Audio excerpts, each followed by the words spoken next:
Episode opening സീനിൽ നമ്മുടെ ചുന്ദരി പെണ്ണ് ഫുക്കാകു അവളാണെങ്കിൽ നമ്മുടെ ആൾക്കാർ അത്രയും നേരവും ചിമ്മിനിയാണെന്ന് കരുതിയ ആ ഒരു സാധനം അത് അവർക്ക് ഇൻട്രൊഡ്യൂസ് ചെയ്ത് കൊടുക്കുകയാണ്. ഇതാണ് എൻ്റെ മെയിൻ വെപ്പൻ. ഇതുപയോഗിച്ച് എനിക്ക് ഈസി ആയിട്ട് നിങ്ങളെ ആ കാണുന്ന സോൾ സൊസൈറ്റിയിലേക്ക് എത്തിക്കാനായിട്ട് കഴിയും. പക്ഷേ നിങ്ങൾ കരുതും പോലെ അത് അത്ര എളുപ്പമല്ല. നിങ്ങളെ ഇതിലൂടെ കയറ്റിവിട്ട് ഫയർ വർക്ക്സ് ഉപയോഗിച്ച് ഞാൻ നല്ല ഫോഴ്സിൽ തെറിപ്പിച്ചു വിടും. സോ ആ ഒരു ഫോഴ്സിൽ സൊസൈറ്റിയുടെ ബൗണ്ടറി അത് താണ്ടി അവിടേക്ക് എത്തും. അതിനുശേഷം നിങ്ങളുടെ ലക്ഷ്യം എന്തോ അത് നിങ്ങൾക്ക് നിറവേറ്റാനായിട്ട് കഴിയും. നമ്മുടെ ആൾക്കാർക്കാണെങ്കിൽ അത് കേൾക്കുമ്പോൾ ഭയങ്കരമായിട്ട് പേടിയാവും. കാരണം ഫയർ വർക്ക്സ് ഉപയോഗിച്ചിട്ടുണ്ടെങ്കിൽ അവർക്ക് എന്തെങ്കിലും പരുക്ക് പറ്റുമോ, അതുപോലെ തന്നെ അത്രയും മുകളിൽ നിന്ന് താഴേക്ക് വീണ അവരുടെ പൊടി പോലും ബാക്കിയുണ്ടാവില്ല എന്നുള്ള ചിന്തകൾ അവരങ്ങനെ അലട്ടുകയാണ്. അതിനവള് പറയും പേടിക്കേണ്ട ആവശ്യമൊന്നുമില്ല, നിങ്ങളെ ഒരിക്കലും സ്ട്രെയിറ്റ് ആയിട്ട് ഞാൻ ഇതിൻ്റെ അകത്തേക്ക് കയറി അവിടേക്ക് എത്തിക്കില്ല.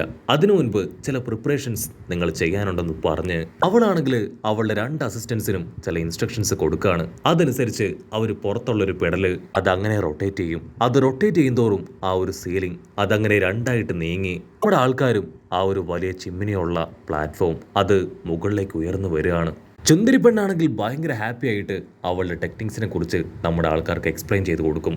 ഇതാണ് എൻ്റെ ഫയർ വർക്ക് ചെയ്യുന്ന പ്ലാറ്റ്ഫോം. ഫയർ വർക്സിന്റെ സഹായത്താൽ തന്നെ നിങ്ങളെ ഞാൻ അവിടേക്ക് എത്തിക്കാൻ പോവാണ്. പക്ഷെ അതിനു മുൻപ് നിങ്ങൾ ഇതുപോലെ ഒരു പ്രൊട്ടക്റ്റീവ് ബോള് അത് ക്രിയേറ്റ് ചെയ്യാൻ പഠിക്കണമെന്ന് പറഞ്ഞ് അവളുടെ ബ്രദറിനോട് ആ പ്രൊട്ടക്റ്റീവ് ബോള് അത് ക്രിയേറ്റ് ചെയ്യാൻ പറയും. അവൻ ഞൊടിയിടയിൽ ആ ബോൾ അങ്ങനെ ക്രിയേറ്റ് ചെയ്ത് അതിന്റെ നടുവിൽ നിൽക്കും. ഈ ഒരു പ്രൊട്ടക്റ്റീവ് ബോള് അതുള്ളിടത്തോളം സമയം നിങ്ങൾക്ക് യാതൊന്നും സംഭവിക്കില്ല. നിങ്ങൾ സേഫ് ആയിട്ട് തന്നെ അവിടെ ലാൻഡ് ചെയ്യും. അവളുടെ ബ്രദർ ആണെങ്കിൽ ഒരു ചെറിയ ബോള് ഹീറോയുടെ കയ്യിൽ കൊടുക്കും. അതിനുശേഷം അവന്റെ പവർ ഉപയോഗിച്ച് അത് എക്സ്പാൻഡ് ചെയ്യാൻ പറയും. ഹീറോ ആണെങ്കിൽ അവന്റെ സർവ്വ പവറും എടുത്ത് ഒരുപാട് നേരം ശ്രമിക്കും. പക്ഷെ അവനെ കൊണ്ട് കഴിയില്ല. അതുകൊണ്ട് ആ ബ്രദർ അവനെ കളിയാക്കുകയാണ്. കൺട്രോൾ പോയ ഹീറോ അവനാണെങ്കിൽ ഇപ്പൊ അവനെ തിരിച്ച് ചീത്ത വിളിച്ച് രണ്ടുപേരും 150 പറഞ്ഞ് 100 പറഞ്ഞ് പൊരിഞ്ഞ അട്ടിയിടി ബഹളം. അത് കണ്ട ചുന്ദരി പെണ്ണാണെങ്കിൽ ഹീറോയുടെയും അവളുടെ ബ്രദറിനെയും തലയ്ക്ക് ഓരോ കിഴുക്ക് വെച്ച് കൊടുക്കും. നമ്മുടെ ആൾക്കാരാണെങ്കിൽ അവളോട് ചോദിക്കും, നമുക്ക് ഈ പ്രൊട്ടക്റ്റീവ് ബോള് അതില്ലാതെ ഡയറക്റ്റ് ആയിട്ട് അവിടേക്ക് പോയിക്കൂടെ? ഞങ്ങളുടെ സേഫ്റ്റിക്ക് മറ്റെന്തെങ്കിലും മെഷേഴ്സ് അത് ഞങ്ങൾ നോക്കിക്കോളാം. അതിനവള് പറയും, ഈ ഒരു ബോളിന്റെ സഹായത്താൽ മാത്രമേ നിങ്ങൾക്ക് ആ സോൾ സൊസൈറ്റിയിലേക്ക് പ്രവേശിക്കാൻ കഴിയൂ. കാരണം ആ സോൾ സൊസൈറ്റി മുഴുവനായിട്ടും ഇതുപോലുള്ള വലിയൊരു ബോൾ കൊണ്ട് കവർ ചെയ്തിരിക്കുകയാണ്. ഈ ബോളിന് മാത്രമേ ആ ബോൾ ബ്രേക്ക് ചെയ്ത് സേഫായി അതിൻ്റെ അകത്തേക്ക് എത്തിക്കാനായിട്ട് കഴിയൂ. സോ നിങ്ങൾ തീർച്ചയായിട്ടും ഈ ടെക്നിക്ക് അത് പഠിച്ചേ മതിയാവൂ. ഉടനെ അവളുടെ ബ്രദർ ആണെങ്കിൽ ടെൻഷനായി അവളോട് പറയും, നമ്മൾ എന്തിനാ ഇവരെ സഹായിക്കുന്നത്? ഇവർക്ക് ഇതിൻ്റെ ആവശ്യമൊന്നുമില്ല. നമ്മൾ നമ്മുടെ വാല്യുബിൾ ടൈം അത് വെറുതെ ഇവർക്ക് വേണ്ടി വേസ്റ്റ് ആക്കുകയാണെന്ന് അവൻ പറയും. പക്ഷെ അവളാണെങ്കിൽ അത് മൈൻഡ് ചെയ്യാൻ നിൽക്കുകയാണ്. അതിൽ കലിയിളകിയ അവളുടെ ബ്രദർ അവൻ അവിടുന്ന് ഡിസപ്പോയിന്റഡ് ആയി ഒരുപാട് ദേഷ്യത്തിലും വിഷമത്തിലും ഓടിപ്പോവും. അതിനുശേഷം നമ്മുടെ ചുന്ദരി പെണ്ണ് അവളാണെങ്കിൽ അവളുടെ ഫ്ലാഷ് ബാക്ക് സ്റ്റോറിയൊക്കെ ആലോചിച്ച് ഒരുപാട് വിഷമിച്ച് അങ്ങനെ ഇരിക്കും. അവളെയും അവളുടെ ബ്രദറിനെയും അവരെ രണ്ടുപേരെയും പ്രത്യേക ചില കാരണങ്ങളാലാണ് ഇവിടേക്ക് കൊണ്ടുവന്നത്. അതിനുശേഷം അവർ ഒരുപാട് ബുദ്ധിമുട്ടിയാണ് ഇവിടെ ജീവിച്ചു വന്നതുപോലും. അവളാണെങ്കിൽ മനസ്സിൽ ഉറപ്പിക്കും, എങ്ങനെയെങ്കിലും ഇച്ചുകോയൻ ടീമിനെയും അവരെ സേഫ് ആയിട്ട് ആ സോൾ സൊസൈറ്റിയിലേക്ക് എത്തിക്കണം. എന്നെ കൊണ്ട് ചെയ്യാൻ കഴിയുന്ന എല്ലാ കാര്യങ്ങളും ഞാൻ അവർക്ക് വേണ്ടി ചെയ്യും. കട്ട് ചെയ്ത ഇവിടെ സോൾ സൊസൈറ്റിയിൽ റാഞ്ചിയും മറ്റു 2 ഓഫീസേഴ്സും നമ്മുടെ റുഖയുടെ അടുത്തേക്ക് വരികയാണ്. അവരാണെങ്കിൽ അവിടെ നടന്ന മീറ്റിങ്ങിനെ കുറിച്ചും അവളുടെ എക്സിക്യൂഷനെ കുറിച്ചൊക്കെ ഡീറ്റെയിൽ ആയിട്ട് അവളോട് സംസാരിക്കും. പക്ഷെ റുഖയ്ക്ക് പഴയതുപോലെ പേടിയോ സങ്കോചോ അങ്ങനെ ഒന്നുമില്ല. അവളോട് കാര്യങ്ങളെല്ലാം പറഞ്ഞതിനു ശേഷം അവർ വീണ്ടും ഹയർ ലെവൽ മീറ്റിങ്ങിന് വേണ്ടി അവിടുന്ന് അങ്ങനെ കടന്നു പോവാണ്. കട്ട് ചെയ്ത ഇവിടെ നമ്മുടെ ഹീറോയിൻ ടീമും അവര് ആ സെക്യൂരിറ്റി ബാരിയർ ക്രിയേറ്റ് ചെയ്യാനായി ഒരുപാട് കഷ്ടപ്പെട്ട് ബുദ്ധിമുട്ടി സകല ഫോഴ്സും കൊടുത്ത് ആ ബോളിനെ എൻഹാൻസ് ചെയ്യാൻ ശ്രമിക്കും. ഒരുപാട് സമയത്തിന് ശേഷം നമ്മുടെ ഒറീബ അവളാണെങ്കിൽ ഒരുവിധം ആ ഒരു ബോൾ ക്രിയേറ്റ് ചെയ്യും. അത് കാണുമ്പോൾ മറ്റുള്ളവർക്കാണെങ്കിൽ ഭയങ്കര സന്തോഷവും പ്രതീക്ഷയും അവരെ കൊണ്ടും അങ്ങനെ ഉണ്ടാക്കാൻ കഴിയുമെന്ന് അവർക്ക് മനസ്സിലാവും. അത് കണ്ട ഹീറോ ആണെങ്കിൽ ഭയങ്കര ആവേശത്തിൽ അവന്റെ ആ ബോള് അത് എൻഹാൻസ് ചെയ്യാനായിട്ട് ശ്രമിക്കുകയാണ്. പക്ഷേ അതൊരല്പസമയം വലുതായി നിൽക്കും.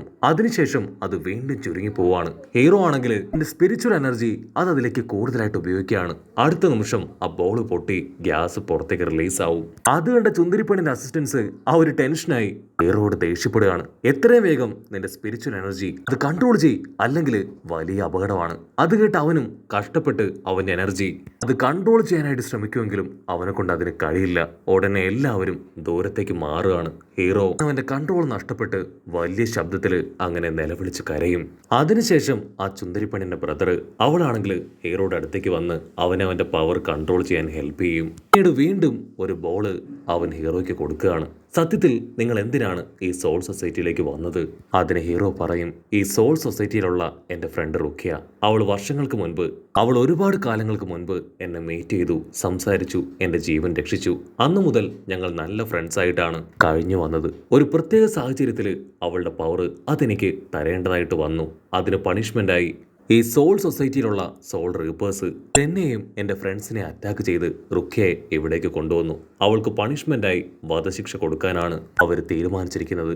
ഞാൻ കാരണം എന്നെ രക്ഷിച്ചതിൻ്റെ പേരിൽ അവൾ ഒരിക്കലും ആ ശിക്ഷ അനുഭവിക്കാനായിട്ട് പാടില്ല. എൻ്റെ ഒരേ ഒരു ലക്ഷ്യം എത്രയും വേഗം അവളെ രക്ഷിച്ച് തിരികെ കൊണ്ടുവരിക എന്നത് മാത്രമാണ്. അതിനാണ് ഞങ്ങൾ ഇവിടേക്ക് എത്തിയത്. നിങ്ങൾക്ക് ഞങ്ങളുടെ ലക്ഷ്യം അതെന്ത് വില കൊടുത്തും കംപ്ലീറ്റ് ചെയ്തേ പറ്റൂ എന്ന് പറഞ്ഞ് ഹീറോ വീണ്ടും അവൻ്റെ ട്രെയിനിങ് ആരംഭിക്കും.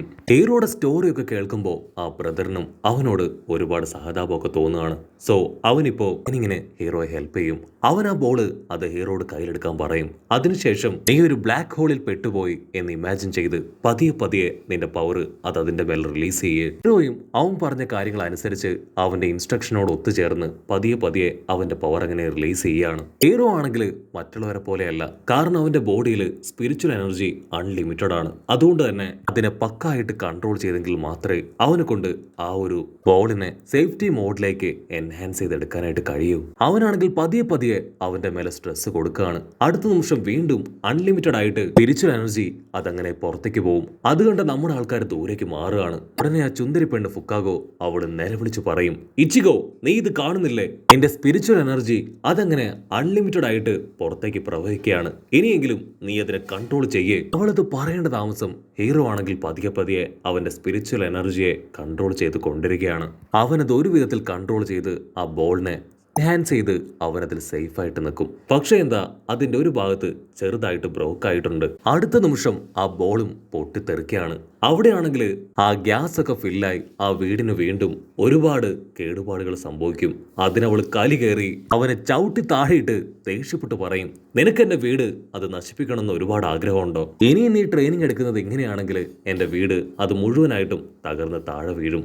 കട്ട് ചെയ്ത ഇവിടെ സോൾ സൊസൈറ്റിയിൽ ഹൈ ഒഫീഷ്യൽസ് അവരെല്ലാവരും കൂടി ചേർന്ന് ഒരു മീറ്റിംഗ് കണ്ടക്ട് ചെയ്തിരിക്കുകയാണ്. ഈ കാണുന്ന മൊട്ടത്തലയൻ അപ്പാപ്പൻ ആളാണ് ഇവരുടെ എല്ലാം തന്നെ ഹെഡ്. ആ മീറ്റിംഗിലാണെങ്കിൽ 3rd ഡിവിഷൻ കമാൻഡറിനെ ആ ചീഫ് അടുത്തേക്ക് വിളിക്കും. നീ ചെയ്തത് വലിയ തെറ്റാണ്. ഇച്ചിഗോ ആ ടീം അവര് ഇവിടേക്ക് കടന്നു വരാൻ ശ്രമിച്ചിട്ടും നീ അവരെ പ്രോപ്പറായിട്ട് ഹാൻഡിൽ ചെയ്തില്ല. ഏതെങ്കിലും ഇൻക്ലൂഡേഴ്സ് ഈ സോൾ സൊസൈറ്റിയിലേക്ക് കടന്നു വന്ന അവരെ കൊന്നുകളയണം എന്നുള്ള നിയമം നിനക്കറിയില്ലേ? നീ ആ നിയമം അത് ലംഘിച്ചു. അതുകൊണ്ട് തീർച്ചയായിട്ടും നീ പണിഷ്മെന്റ് അർഹിക്കുന്നുവെന്ന് ആൾ അവനോട് പറയും. അങ്ങനെ അവിടെ വെച്ച് ഈ ഒരു എപ്പിസോഡും അവസാനിക്കുന്നു.